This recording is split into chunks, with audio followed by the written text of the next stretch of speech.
Good morning, good afternoon, good evening. Thank you everybody for joining us, Team Kane's webinar today, Reduce Occupational Incidents, the ROI of the JDE Health and Safety module. Okay, so I am the guy on the right, Doug McCarthy. I'm the VP of Sales and Operations at Team Kane. Been here for around 3 years. Prior to that, my career was mostly on the corporate IT side, working in JDE, starting on the CNC side and going from there. And today I'd like to present or introduce Denny Rosendo. Denny, I'll turn it over to you. Thank you, Doug. Well, I'll tell you a little bit about myself. I'm a JDE functional and technical consultant with 18 years of experience working with implementations, upgrades, and customization projects basically all over the country. My experience involves the HCM module, also health and safety, distribution, and technical. I have also been working with pretty much most of the EnterpriseOne releases, including the latest 9.2. Great. Thanks, Denny. So agenda for today, we're going to just start with an overview of the health and safety module. And then we'll start to get into a little bit more of the details and the ins and outs of the module, starting with the incident management, case inquiry, reporting, talk about the mobile applications. We know that's usually a big topic for people that are looking to roll this out. And then Denny will actually jump into 9.2 demo environment and kind of walk through some of the screens and reports and let you see how it actually looks and feels. And as I said, we'll stop for questions a couple of times, so please go ahead and put those in as we go along, and we'll get to them as best we can. And Denny, I think I will turn it over to you at this point. All right. Well, thank you. Well, thanks again for joining us today. And I'm going to start covering the importance of the health and safety module and health and safety in general. Each year, an average of 15 workers die every day from job injuries, and about over 5,600 Americans die from workplace injuries. Over 4 million non-fatal workplace injuries and illnesses are reported, and the estimated cost of occupational injuries and illnesses are from $145 billion to $290 billion a year.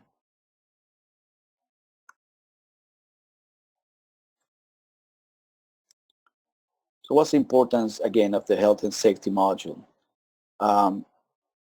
In general, all kinds of incidents can lead to lost time, lost productivity, the delay in the delivery of services, significant costs including medical costs and lawsuits, etc.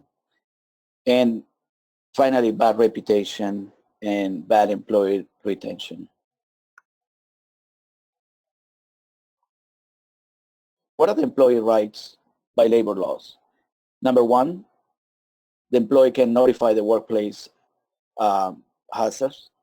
Number two, the employee can refuse to work if the conditions are unsafe at work. Number three, can request OSHA inspections or file complaints directly with OSHA. And number four, the employee can file OSHA complaints for retaliation in case the employee feels some sort of discrimination for reporting incident or for reporting safety issues. And then number five, it can request employers to make correction and participate directly in inspections. That means also he can bring legal assistance during those inspections.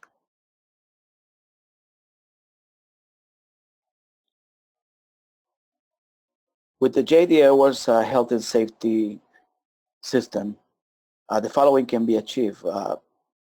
The incidents prevention, the incident illness and injuries tracking can be done, and then also the government reporting. This government reporting is required from every of the companies that are currently reporting to OSHA,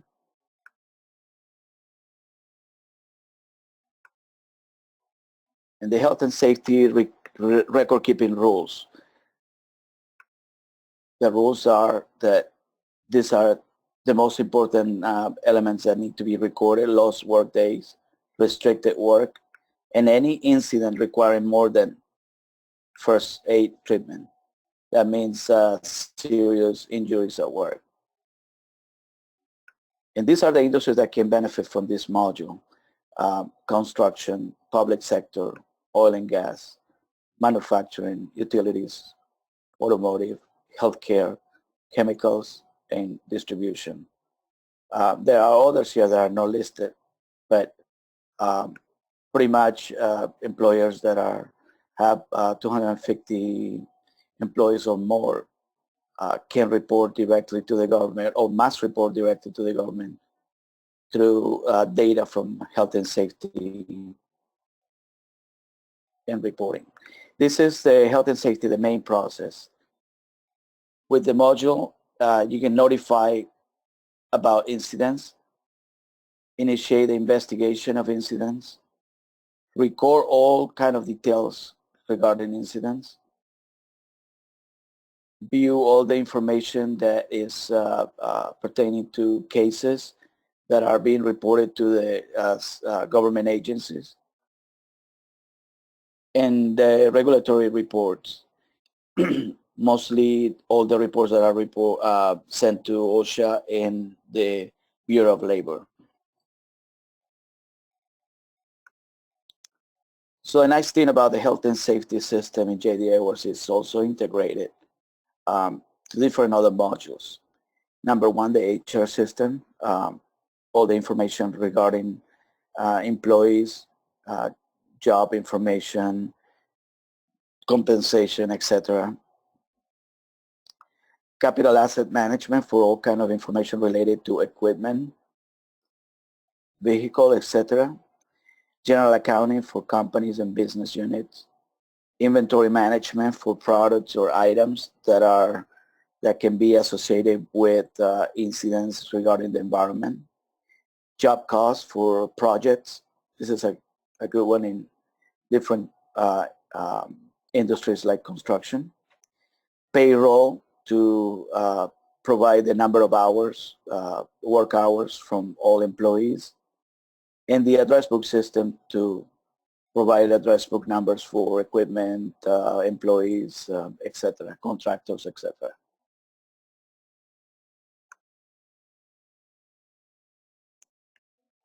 Incident management.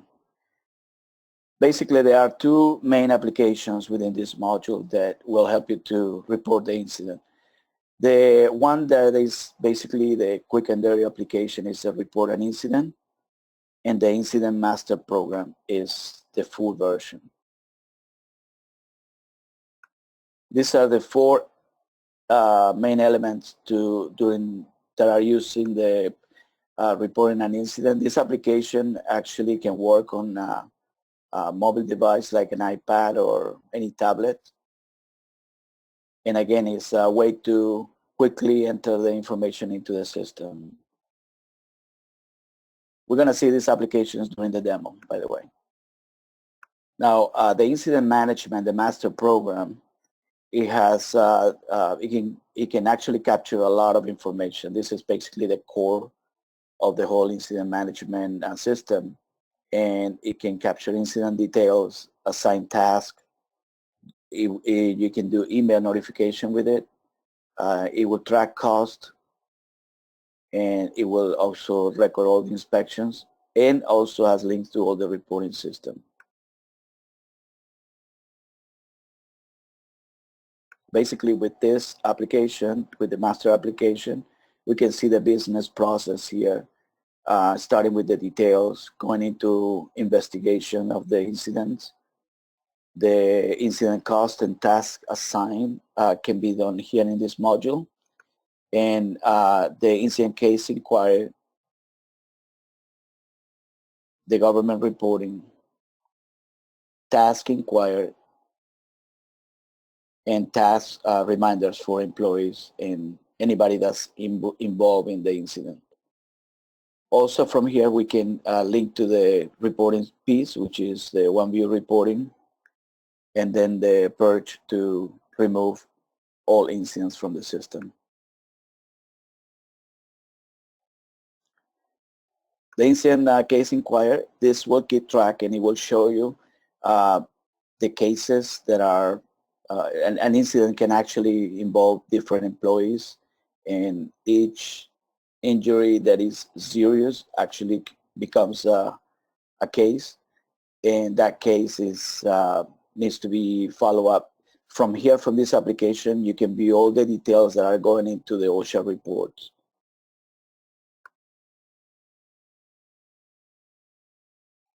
And what are the employer's responsibilities under OSHA? Record keeping, setting up and maintaining a reporting system, provides copies of logs upon request anytime, and post-annual summaries.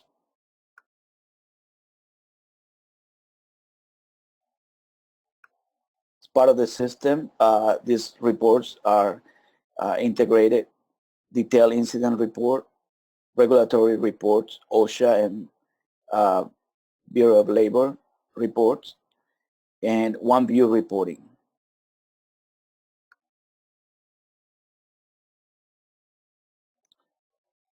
OSHA was established in 1970, and their main objective is to reduce the number of job-related injuries, illnesses, and death at the workplace. The Business of Labor actually gathers and reports statistics on job-related injuries, illnesses, fatalities, and demographics.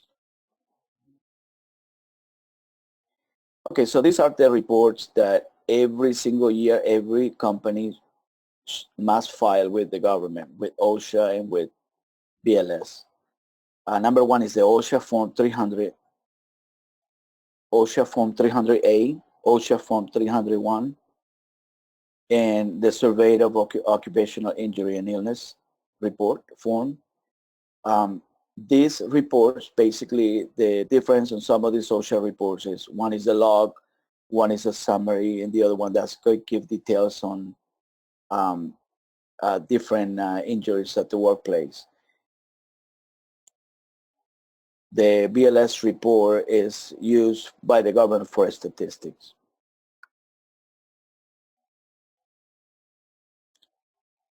So the module also comes with this 5 different one view reports incorporated. Actually, there are applications, but you can run the one view reports from this using this feature. And actually, you can combine and produce reports that have graphics and data at the same time using predefined templates, which is really good for analytical purposes. Okay, so starting this year, 2017, OSHA is requiring data in some of the reports, especially the 300 reports, to be uploaded electronically to their system. The reason is that they want to have this information as soon as possible posted to their website for searches. Anybody, employees and employers, can access this information online, and they want this to happen quickly. So there are different data upload methods right now. There are companies right now, a lot of companies doing this stuff manually. All these forms, keeping track of all these records, information, and most of the time is a lot of information, and things can be, they can miss information, and that can create problems and penalties. So the first report to be required here in 2017 electronically is at Form 300A, and there are more information about this in the system in the OSHA website. Okay, then we have the mobile applications. There are 2 mobile applications.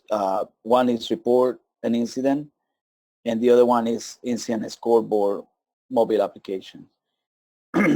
They both can work for tablets and smartphones, and they require a specific setup and configuration.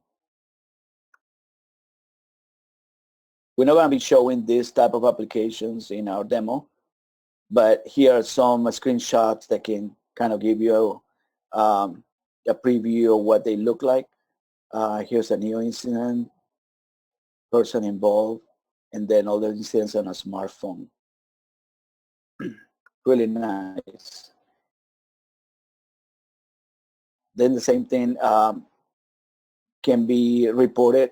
Workers can, supervisors, foremen, they can carry these applications. They can access them via iPads or any Android tablet and report the incidents right there at the warehouse or um, manufacturing areas, etc. And here's the scoreboard application. It's what it looks like. Days, number of injuries, etc. There's a version for the tablet. And finally, there's a program to purge all data from the system. Okay, very good. So with this, we get to the piece where we go into the demo. Are there any questions so far, Doc? Just one so far. We might pass this one over to Rain, one of our developer / CNC folks here at Team Kane. Just looking for what are the technical requirements for the mobile piece? So Rain, if you're there, yeah. you got a quick stab at that? Thanks. Sure, absolutely. So for mobile applications to be enabled with 9.2, most components are already available with 9.2. The main thing is the application interface services, abbreviated to AIS, will need to be installed. Typically that's done on its own server or an enterprise server. With that, you'll need to configure WebLogic, the E1 HTML server, and SSL for certification for secure access. And with all of those network components and the application interface services installed, it's just a matter of defining which mobile applications are enabled and available for mobile users to access. Okay, great. Thanks, Rain. And then one other question so far about making the PowerPoint and the webinar available. So we will definitely make the recording of the webinar available on our website that you can, I believe there's just a quick form that you have to fill out and then get access to that. And we can provide slides, although it is a rather large file, but for anyone that is looking for the slides or a PDF of that, we can chat with you afterwards and figure out how to get that to you the best way. But that's all the questions for now, Denny. So if you want to jump into the demo, and then I'll keep a lookout for additional questions as they come in. Sure. Thank you. Okay, can you see the screen right there? JD Edwards? Yep, looking good. Yep. Okay, good. Okay, good. So I'm going to go ahead and access the web client for JD EnterpriseOne 9.2.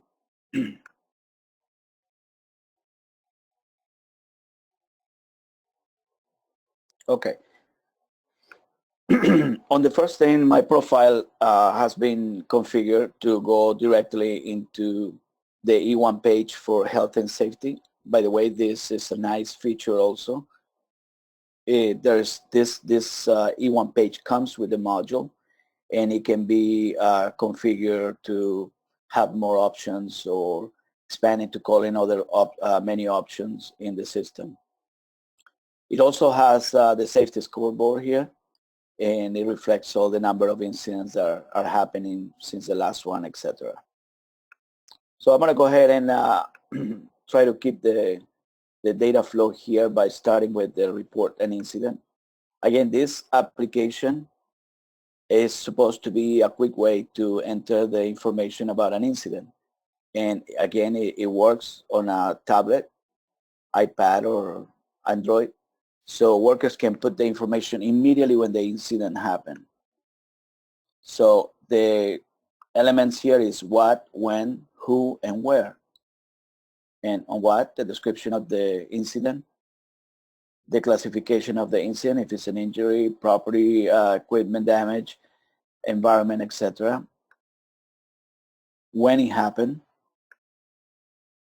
and who is involved in this particular incident, and the location of the incident. So once the information is captured here, the incident is created, and later, once they have access to the full application, they can put all this information in the incident master. And I'm going to go ahead and go immediately to the incident master application.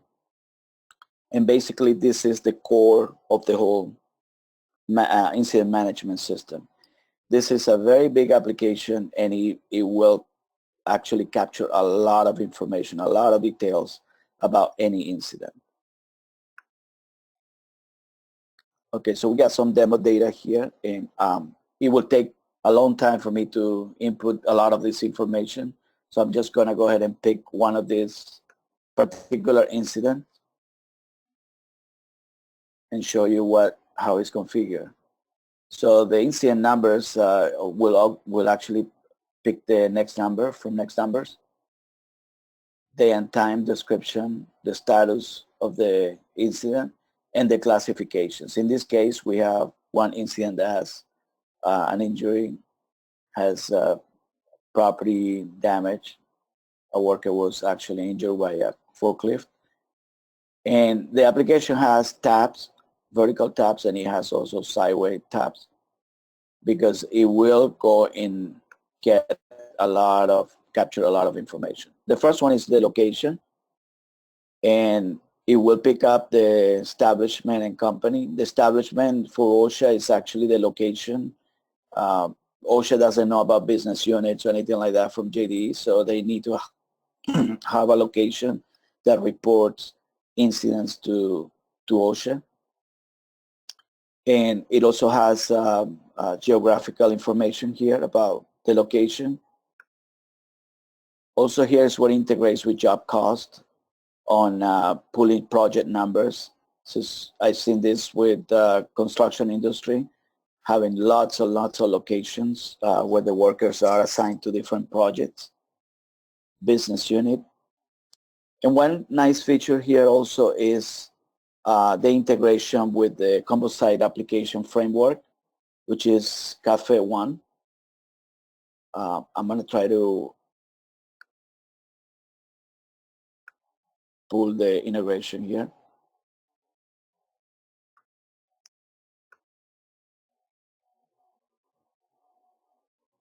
So I think I need to refresh.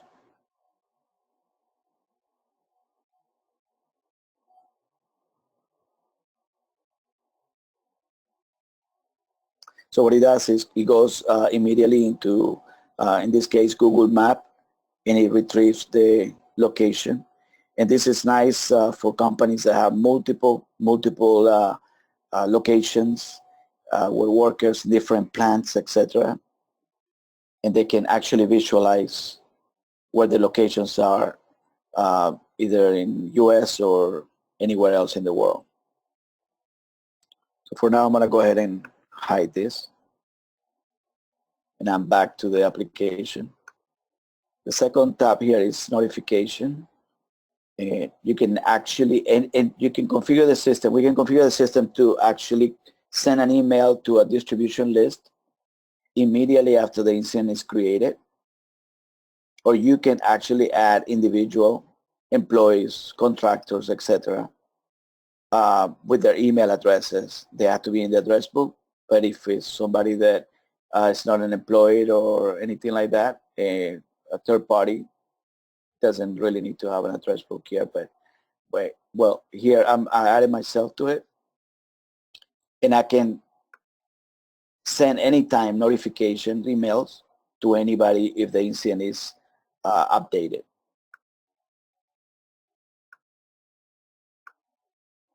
This tab is for responsibility, especially for contractors or third party. We also have information here about insurance, the claim numbers. And if the incident has to do with the environment, here's where we capture all the information about environment. These grids are really, really big, most of them, but the level of detail is great for reporting purposes. This is for agencies that are involved. In this case, we see here a police department, insurance companies. And we have up to 20 CAT codes here, which can customize all these CAT codes or some of them. And they are very helpful for reporting purposes. The investigation. Here's where we add all the details about the investigation. This is really sensitive information, and it can be requested anytime. Here are costs associated with this. You can associate a parent work order with an incident and can enter estimated incident costs and the actual cost after. Oh, okay. Right. Activities. Here's where you assign tasks, create tasks and assign them. That way there's a complete follow-up of what's happening with the incident in a record that can be provided to authorities. Also, there's another application in 9.2 which will send reminders on this task when they are due, etc. So if I go here sideways to these tabs, we can enter information about all the people involved in this in the incidents, employees, third parties. Here's the role: victims, witnesses, investigator, safety officers, employees, etc. When the information for an employee is entered here, the system automatically brings all the information related to that employee. There's job type, etc. And here's where there's a lot of information that can be captured here for injuries. And these particular details are all they all need to be reported to the government, to OSHA and BLS.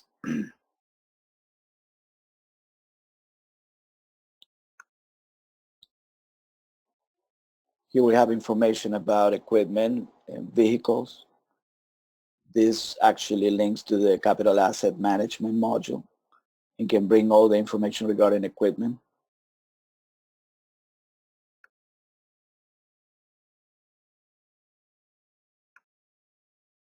Okay, very good.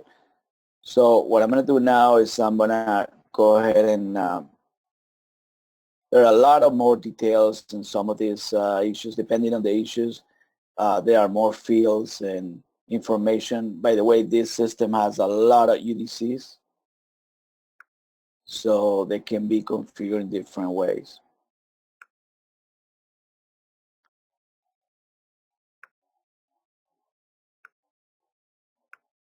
So I mentioned that some injuries are serious and they become cases. And once they are cases, they actually can be reviewed in details through this application. And this application has exactly the same fields that are going into the OSHA reports and the BLS reports.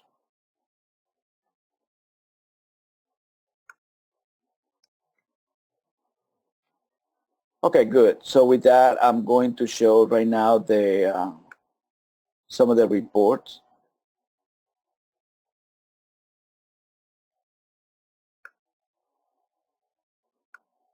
This is the log report. It will show information of all the employees that were involved in incidents. And I'm going to go ahead and run this for everybody.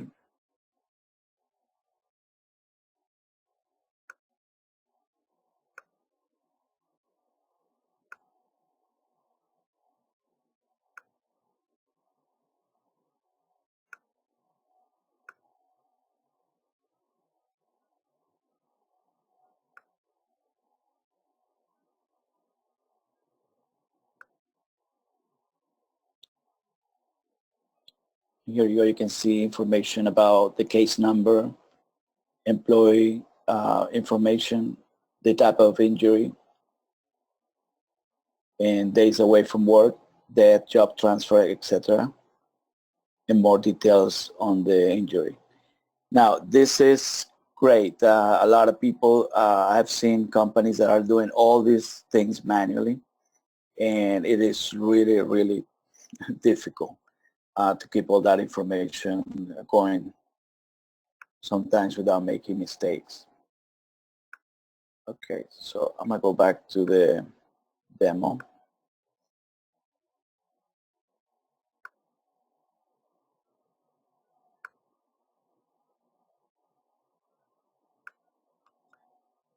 So what I'm gonna do here is I already ran some of these reports before.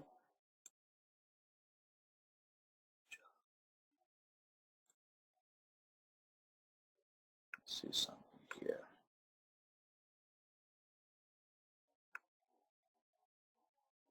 Actually, I forgot to run one of the reports here.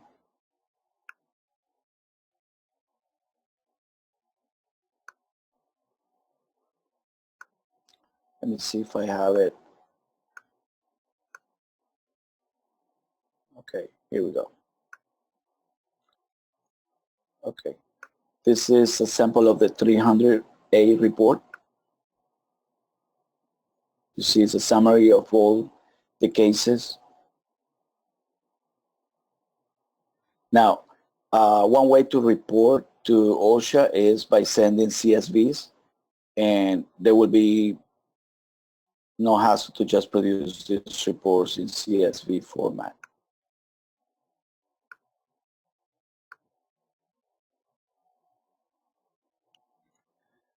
This report is the one I was talking about a second ago. And this is a nice report that will show you, in this case, I have a full version, a full report with all the incidents, but you can just pick one, select one incident, and it will tell you, it will give you all the information that we enter into the incident master application.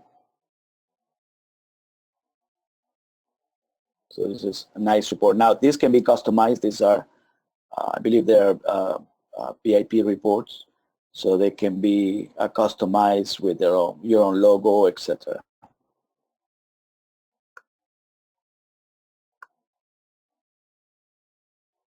I'm going to go back to the E1 page.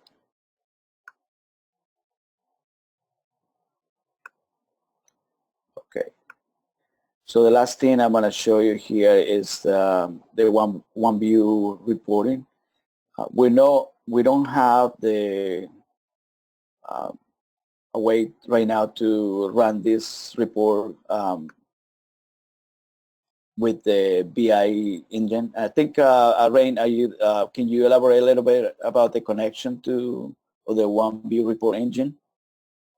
Yeah, absolutely. So for OneView to operate fully, you'll need BI Publisher Enterprise installed on a server and then have appropriate licensing to support that.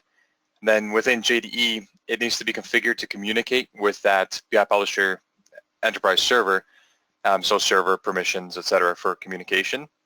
And then finally, you need to configure the user-defined object for OneView to be enabled and to allow users access to that UDO. So in this particular circumstance, we don't have the proper JDE communication configured to the enterprise server. Okay. So thank you, Rain.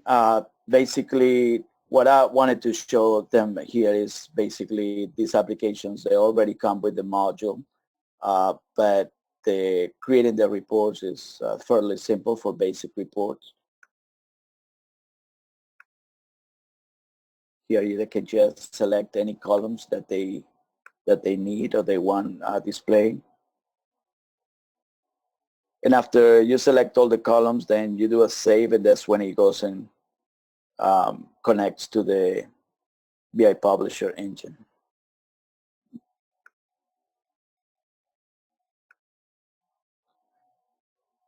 Okay. Very good. I think this will be the conclusion of this demo. All right. Super. Thanks, Denny. We do have a few questions that I can start to go through here, if you're ready for that. Yes, go ahead. Okay. First question, as you were going through the screens, or those forums, I guess, is it possible to modify the screens with the personalization features of UX1? Sure, definitely.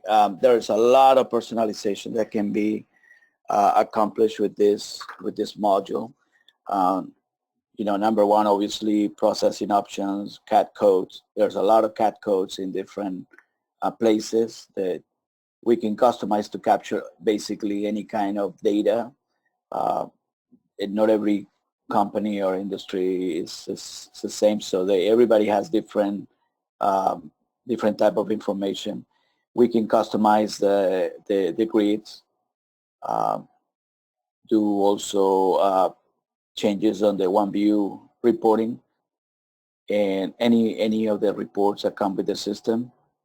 And obviously the E1 page can be also configured. I think there's a lot of customization for sure, absolutely, that can be done to this module. Okay. And then we know that with UX1, the new features there, you can take things off of one tab and move them to another or consolidate down if you don't need all of those pieces. I guess the concern there would be making sure that you're not taking off information that some of those OSHA reports would need. But as you say, Denny, lots of configuration that gets done in implementation, and you'll be able to work through all those details. Okay. A couple of questions around payroll. One, just if it's required, and then a little bit more detailed. I'll just read this one straight. How does this integrate with payroll for recording time lost and paying under workers' comp rules and short-term disability rules? Okay, so basically the integration with payroll with this module, it goes into, it pulls the hours from the 618 file, and it looks at the work hours, basically when the employee was at risk of an incident. And it doesn't include any of the vacations, sick leave, and time off hours. So it will only use those hours, the work hours, so it can actually do some of the calculations that are in the government reports, especially the Bureau of Labor and the OSHA 300A.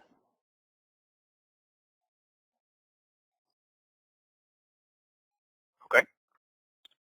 And as I'm going through these questions, please feel free to put follow-ups, or and we do have a fair amount of time still in the webinar, so we can get into a little bit more detail where required. But on some of these, we might just have to get back to you and either set up a follow-up phone call or even a personalized demo,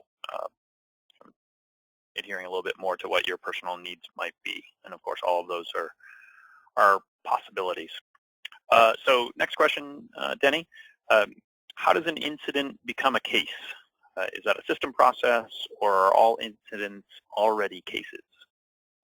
Or is it a UDC value, or if you can go into detail there? Yes, an incident can become a case if it's actually serious. It's a serious injury, qualifies for a case.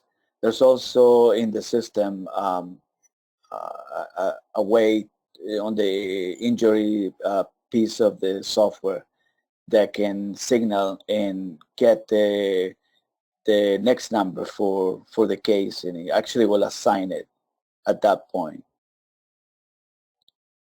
Okay, so then that's something that you can, like an administrator would make that change? Like, yeah, that's correct. That this individual incident is going to be a case? Okay, great. So let's see, we had a question on the technical side about MTRs. I guess I can take a little bit of that one, and Rain or Danny, please follow up if I miss anything. What Denny was showing was, again, the Team Kane 9.2 demo site. There is some functionality that was particular to 9.2, but health and safety has been around for longer than 9.2. Rain, anything else on the technical side or release levels, or is that more of a case-by-case situation? It could potentially be more of a case-by-case, but most of, as you mentioned, most of the features that we mentioned here comes with 9.2.01. We're currently running 9.2.05, but that's just more of smaller bug fixes, etc., not necessarily features. So, but depending on versions is case-by-case, really, of what's enabled and all of that availability on it. Very great. Let's see. Here's a follow-up one from before. Will the payroll system be able to count lost work days from this module? Let me see. It will. It will. I actually need to go back and take a look at that feature. I know that we can also use an application called Safety Hours for account for some of the hours. But I think I need to go ahead and look into that and get back to you with that question. Okay, fantastic. Thanks, Denny. Next question. Can this be used for illness, non-occupational, for disability management?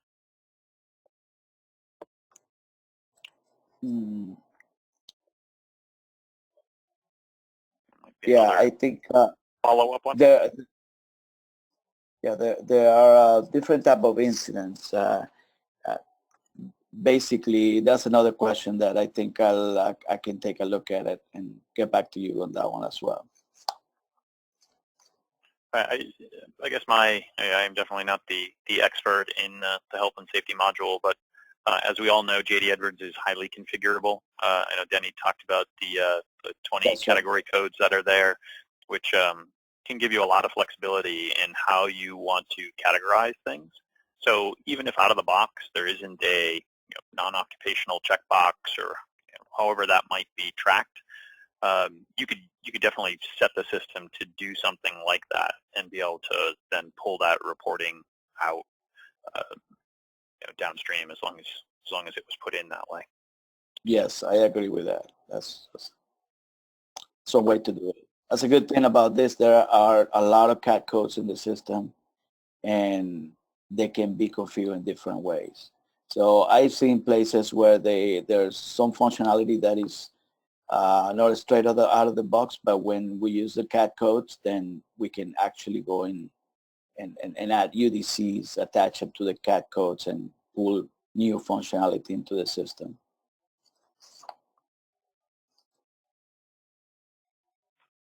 All right, thanks, Denny. I am going back through to see if I missed anything. I know we had someone was having some audio issues, so I hope that wasn't a system-wide issue, and that in the recording that wouldn't be the case. So if you needed to go back and re-listen, or if you wanted to do that, hopefully that will not show any audio issues. I think that is all the questions at the moment. And I'll keep an eye on that. We just, Denny, thanks for flipping over to the next slide there. We just got a couple of follow-up slides, and please continue to put in questions. We've got 10, 12 minutes left here in our time frame. But just a little bit about Team Kane. So we have been a Oracle JDE service partner since 1995. So that includes anything to do with JDE, upgrades, migrations, consulting, rollouts, etc., both from a World or E1 perspective. And then the list there that you see, we do partner with a few different companies where we think that their products are a best of breed, can do a lot in helping you get more return from your system. Listed top there is our friends at Click IT with Purge It for purging and archiving, and JD Edwards, again, E1 Our World. A few of the products from Forza, ScanMan for AP automation, Pacman, and self-service password reset on the more CNC/technical side, and automating package builds and taking away password resets from your help desk and making that an automated process, and a few other there that we do with Dimension Swift Test, Spreadsheet Server from Global Software, and the Novo QuickBiz software solutions. And so if you did have any desire or any interest in learning about any of those products, we can absolutely help you with that as well. And then for next steps, I think is our last slide, Denny. I want to flip over that one. Right, so there I am, my contact information. Please, if you have any additional questions or anything comes up, I know a couple of people that had asked for access to the slide deck, which I can definitely get those slides out to you. But feel free to reach out. Check back to teamkane.com for the recording of the webinar, or if you'd like to be notified once that is available on our website, just send me a quick note and I can definitely let you know that. And I think I'm just giving another quick glance at the questions. I think we're good.